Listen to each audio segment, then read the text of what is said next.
Oke, bisa dimulai. Oke. Oke, Assalamualaikum warahmatullahi wabarakatuh. Waalaikumsalam warahmatullahi wabarakatuh. Apa kabarnya hari ini?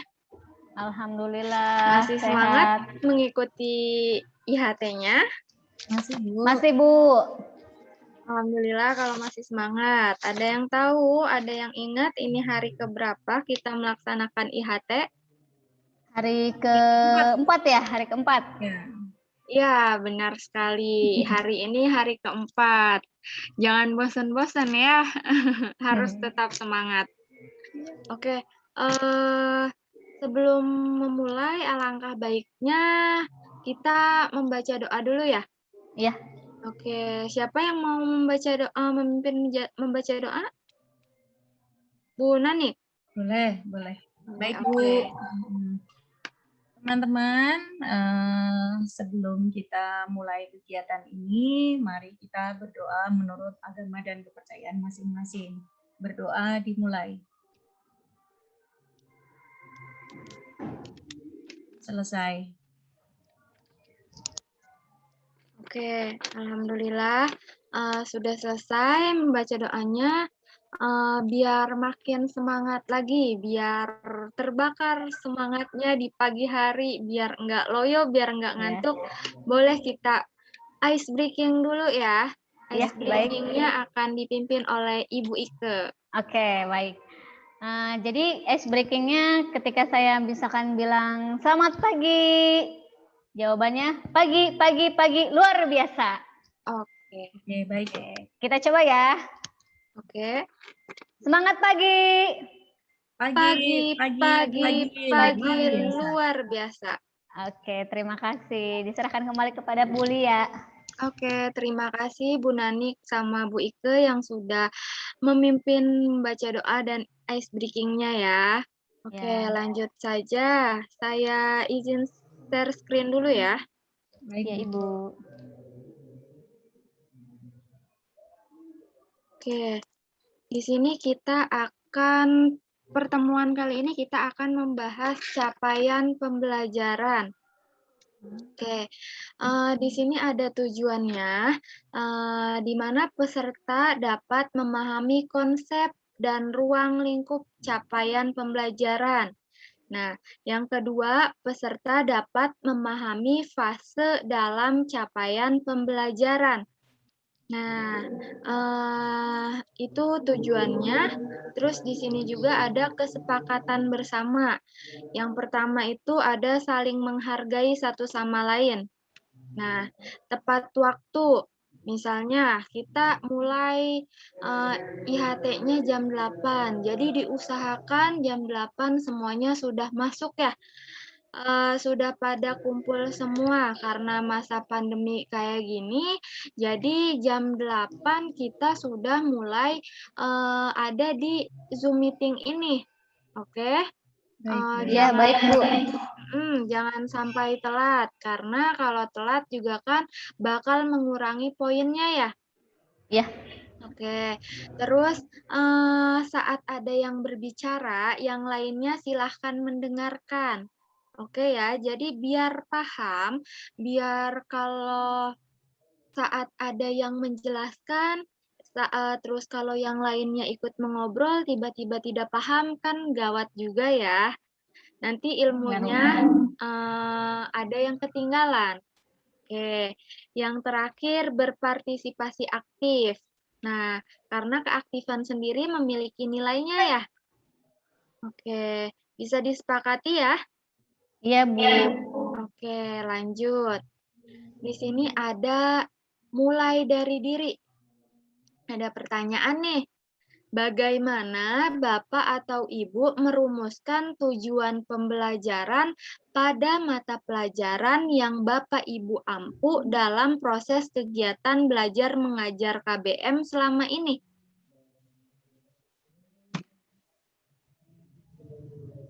Oke, kira-kira ada yang bisa jawab? Saya coba, Bu. Oke, Ibu Nani. Biasanya kita dari KD, Bu. Kenapa Bu Selama Nani? ini dari KD-nya dulu Bu. Selama ini ya Bu ya. Heeh. Kita dari KD-nya. Iya benar. Dari KD. Oke, bisa ya. Dari KD menuju ke indikator. Ya. Nah, dari indikator bisa terbentuknya tujuan pembelajaran. Oke. Nah, lanjut. Nih, di sini di dalam capaian pembelajaran ada eksplorasi konsep. Yang pertama itu, apa itu capaian pembelajaran? Yang kedua, tujuan capaian pembelajaran. Yang ketiga, prinsip pembelajaran. Yang keempat, komponen capaian pembelajaran. Yang akan kita bahas pertama yaitu ada apa itu capaian pembelajaran? Ada yang tahu capaian pembelajaran itu apa?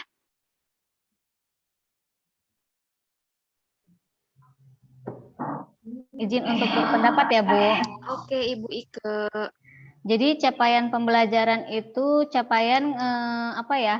Yang ingin kita dapatkan ketika si hasil belajarnya itu sudah bagus apa belum? Misalkan dengan cara melakukan tes-tes, misalkan kayak di awal pembelajaran kita melakukan tes awal seperti tes sumatifnya, misalkan bentuk latihannya soal pilihan ganda seperti itu Bu. Jadi kita nanti tahu capaian pembelajaran anak di akhirnya itu bagus atau tidak. Kalau Iya, misalkan salah mohon untuk diperbaiki ya Bu. iya, Bu Ike, benar.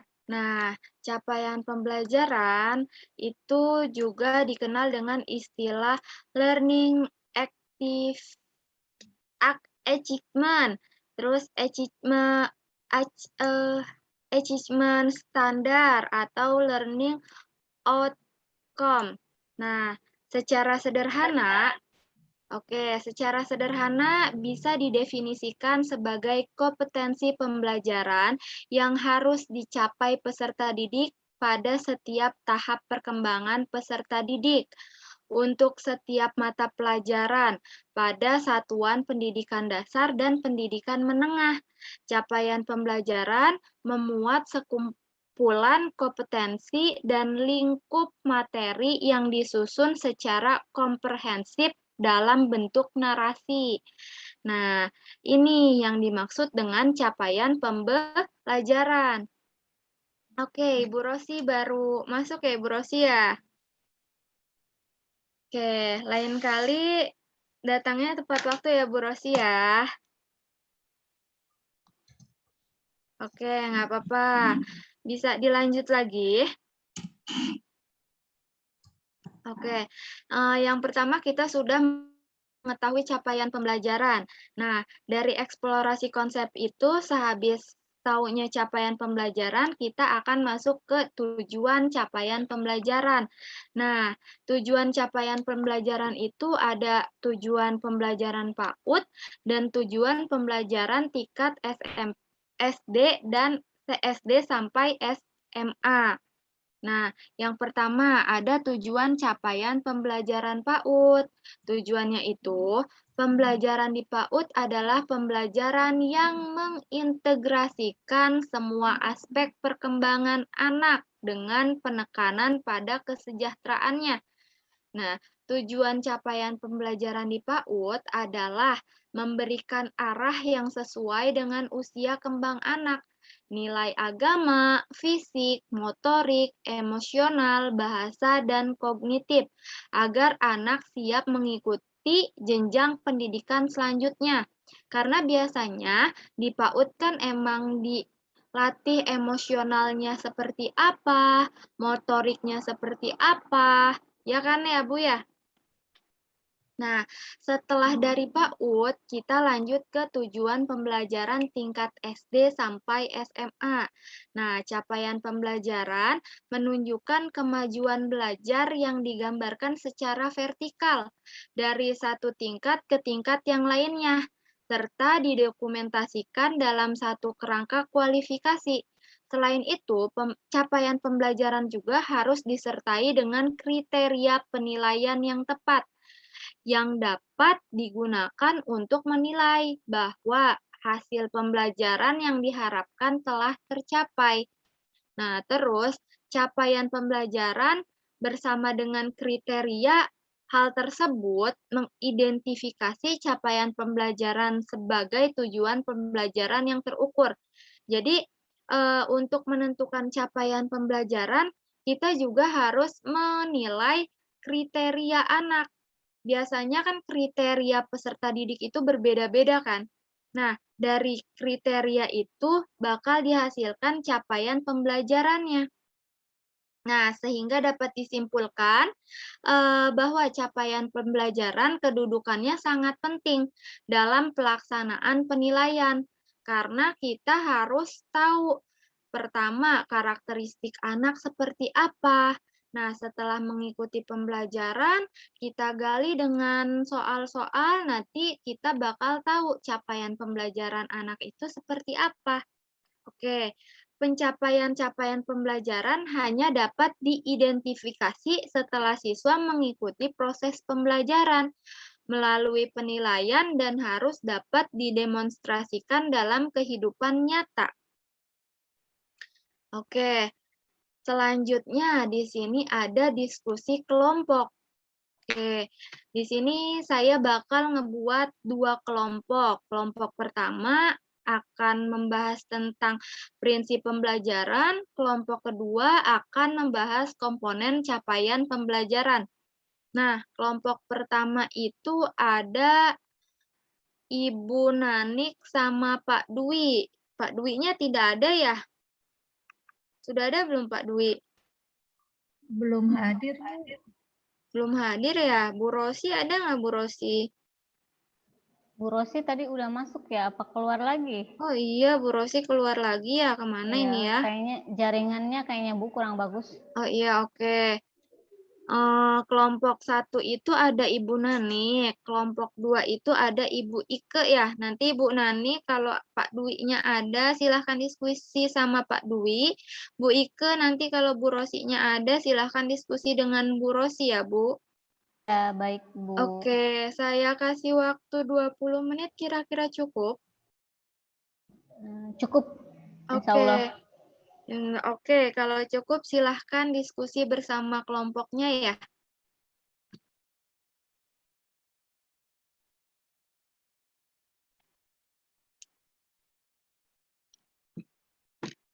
Oke, sudah diskusinya?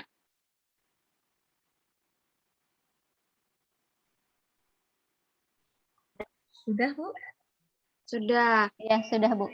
Oke, Bu Rosi masuk ke kelompok 2 Ya. bareng Ibu Ike ya. Ya. Ya, Bu. Oke, kalau sudah diskusinya, kelompok mana dulu nih yang mau diskusi pertama? Bu Rosi dulu, Bu. Kelompoknya Bu Rosi. Kelompok Bu Rosi, Saya belum boleh. selesai, soalnya kurang sedikit lagi. Oh, oke. Ya, Iya, Bu boleh. Nanik. Boleh. Oke, kalau seperti itu silahkan kelompok 2 dulu menjelaskan tentang komponen capaian pembelajaran. Silahkan kelompok 2.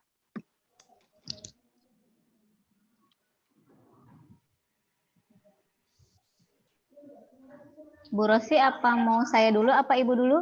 Bu Ika aja. Oke. Assalamualaikum warahmatullahi wabarakatuh. Waalaikumsalam warahmatullahi wabarakatuh. Ya, kami dari kelompok 2 ingin menjelaskan tentang komponen capaian pembelajaran. Nah, dalam komponen capaian pembelajaran itu terdapat 4 komponen. Di antaranya yang pertama itu rasional mata pelajaran. Artinya, rasional mata pelajaran itu memuat alasan pentingnya mempelajari mata pelajaran tersebut dan keterkaitan antara mata pelajaran dengan salah satu atau lebih profil pelajar Pancasila. Nah, profil pelajar Pancasila itu kan ada 6. Nah, kita hanya pilih salah satu atau boleh lebih. Yang kedua itu tujuan mata pelajaran. Artinya, kemampuan atau komponen yang perlu dicapai peserta didik setelah mempelajari mata pelajaran tersebut. Yang ketiga itu karakteristik mata pelajaran, yaitu deskripsi umum tentang apa yang dipelajari dalam mata pelajaran serta elemen-elemen mata pelajarannya. Yang di dalamnya itu terdapat komponen-komponen yang ingin dicapai. Nah, yang terakhir itu capaian pembelajaran setiap fase. Nah, setiap fasenya itu mulai dari fase ini ya, fase A ya. Fase A itu biasanya dari SD kelas 1 sampai kedua. Fase B itu dari SD kelas 3 sampai kelas 4. Fase C-nya itu dari SD kelas 5 dan kelas 6. Fase D-nya itu dari SMP kelas 7 sampai kelas 9. Fase E-nya itu SMA atau SMK itu kelas 10. Dan yang terakhir itu fase F. Fase F-nya itu pada umumnya SMA atau SMK kelas 11 dan kelas 12. Nah, itu saja mungkin penjelasannya tentang komponen capaian pembelajaran dari kelompok 2. Jika ada yang ingin ditambahkan untuk dari kelompok 1, dipersilahkan. Cukup, Bu. Cukup ya, terima kasih. Berarti dikembalikan ke Bu Lia. Oke, kalau cukup tidak ada yang ingin ditanyakan, bisa lanjut ke kelompok 1 ya.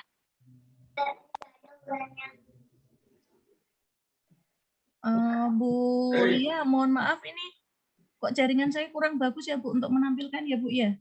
Oh iya, oke. Apa nanti saya nyusul aja ya Bu ya? Oke, Bu Nanik, tidak apa-apa nyusul. Oke, jadi kita bahas lagi tadi komponen capaian pembelajaran itu disusun berfase juga ya, dirumuskan berfase. Nah, kenapa dirumuskan berfase? Ya Allah. Kenapa dirumuskan berfase? Agar materi mudah terukur. Nah, di situ kan ada fase A, B, C, D, E, sampai F ya. Nah, tinggal disesuaikan dengan prinsip pembelajaran seperti yang telah kita pelajari sebelumnya, yaitu tahapan capaian pembelajaran yang kita kenal dengan teaching at the right. Nah, at the right level agar kita bisa memberikan pembelajaran yang sesuai dengan level peserta didik, di mana level-level itu bisa berdasarkan perkembangan dan pertumbuhan peserta didik. Jadi, dalam satu fase yang terdiri dari 2 kelas yang berbeda, misalnya kita bisa memberikan treatment yang tepat pada anak tersebut sesuai dengan tahap perkembangannya.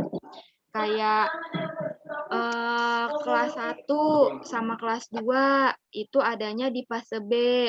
Nah, kita bisa melihat capaian pembelajarannya seperti apa.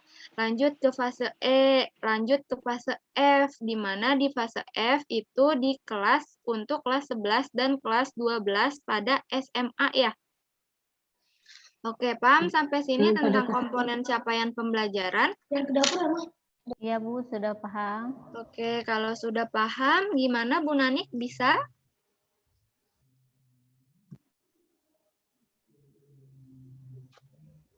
Bu Nanik. Bu Lia, maaf Iya. saya ada trouble dengan laptop saya. Iya.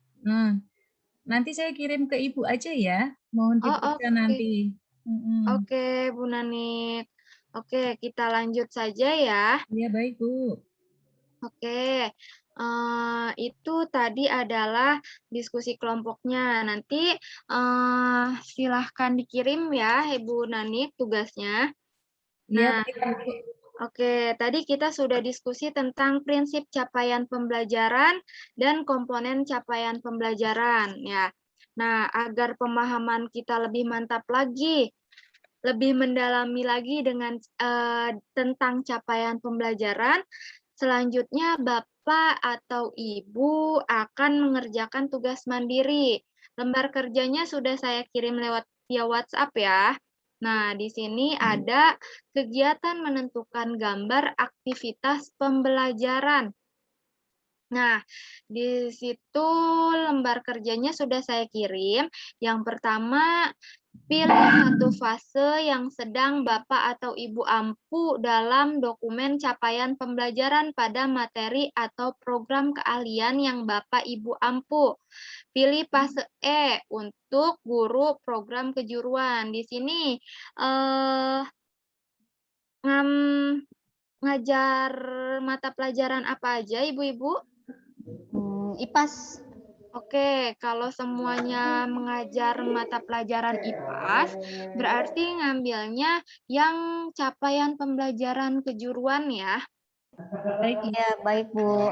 Terus di sini yang kedua, pilih salah satu elemen atau domain dari fase yang Bapak Ibu pilih. Nah, di CP IPAS itu elemennya ada 3. Oke, silahkan dipilih salah satunya. Oke.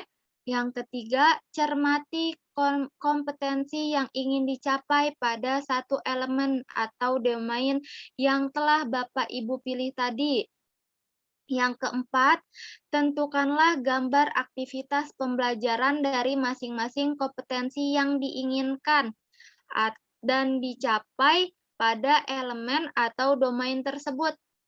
Yang kelima, gambarkan aktivitas pembelajaran harus disesuaikan dengan kondisi peserta didik dan satuan pendidik tempat Bapak Ibu mengajar. Beberapa faktor yang bisa Bapak Ibu jadikan pertimbangan untuk menentukan gambar aktivitas pembelajaran diantaranya ada gambar belajar peserta didik, kegemaran peserta didik, kondisi psikis peserta didik, kondisi fasilitas satuan pendidik, tempat Bapak Ibu mengajar, kondisi sosial dan budaya di lingkungan sekitar satuan pendidik Bapak Ibu, dan kearifan lokal di lingkungan sekitar satuan pendidikan Bapak Ibu. Nah, yang keenam, tuliskan hasil pekerjaan Bapak Ibu dalam bentuk lembar kerja. Nah, lembar kerjanya sudah saya kirim ya. Nah, yang ketujuh, tuliskan hasil pekerjaan Bapak Ibu dengan jelas dan tepat, terutama dalam kolom faktor pertimbangan penentuan gambar aktivitas pembelajaran. Deskripsikanlah faktor-faktor pertimbangan sedetail mungkin. Nah, silahkan dikerjakan ya Bapak Ibu. Baik, Bu. Baik, Bu. Oke, saya kasih waktu 10 menit bisa? Bisa, Bu. Bisa, Bu. Oke, saya kasih waktu 10 menit.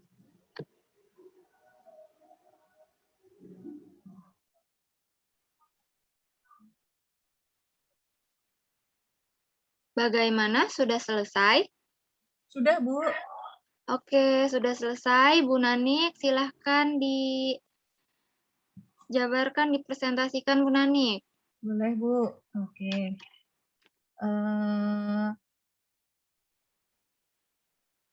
Lembar kerja demonstrasi kontekstual menentukan gambaran aktivitas pembelajaran. Nama guru Nani, Satuan Pendidikan SMK Islamik, mata pelajaran IPAS, program keahlian desain komunikasi visual. Fase yang diampu adalah fase E. Elemennya yaitu menjelaskan fenomena secara ilmiah.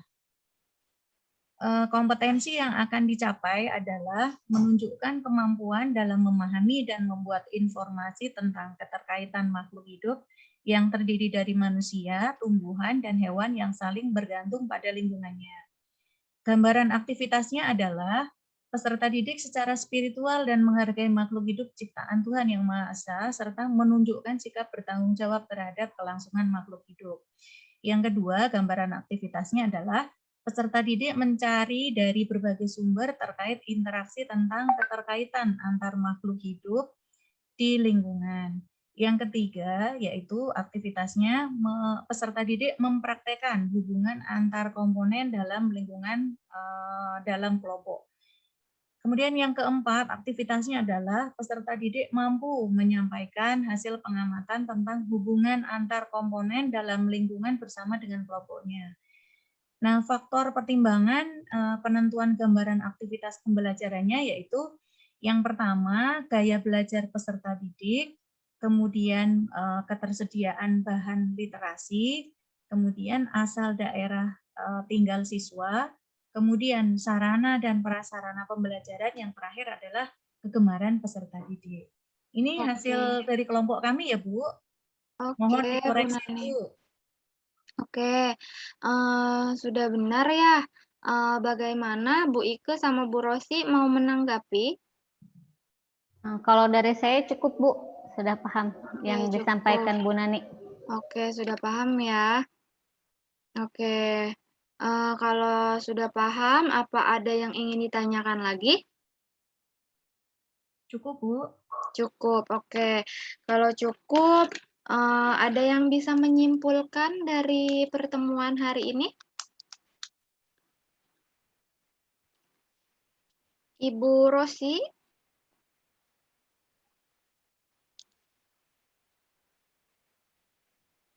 Ibu Rosi bisa menyimpulkan pertemuan hari ini? Mungkin yang lain Bu Lia. Oh, oke. Bu Ike atau Bu Nanik bisa menyimpulkan pertemuan hari ini tentang capaian pembelajaran? Ya udah Bu, saya mau coba ya Bu ya. Oke, Bu Nanik. Dari yang saya tangkap hari ini, CP atau capaian pembelajaran itu adalah suatu kompetensi pembelajaran yang harus dicapai peserta didik selama proses pembelajaran, Bu. Oke, iya benar banget ya. Karena kita akan mengetahui kompetensi anak setelah melakukan pembelajaran itu ya. Setelah pembelajaran biasanya kita bakal mengetahui capaian pembelajaran anak itu seperti apa. Oke, cukup pertemuan hari ini. Silahkan Ibu Rosi pimpin baca doanya. Baik. Oke, teman-teman, untuk acara diklat hari ini sudah pada masuk sesi akhir ya. Mari kita tutup acara diklat ini dengan berdoa sesuai dengan agama dan keyakinannya masing-masing. Berdoa mulai. Selesai. Oke, saya kembalikan ke Ibu Lia. Oke, alhamdulillah hari ini sudah masuk di sesi terakhir, di sesi penutup, sudah ditutup juga dengan doa. Terima kasih untuk pertemuan hari ini. Kurang lebihnya mohon maaf, tetap semangat untuk pertemuan selanjutnya. Wassalamualaikum warahmatullahi wabarakatuh. Waalaikumsalam warahmatullahi wabarakatuh.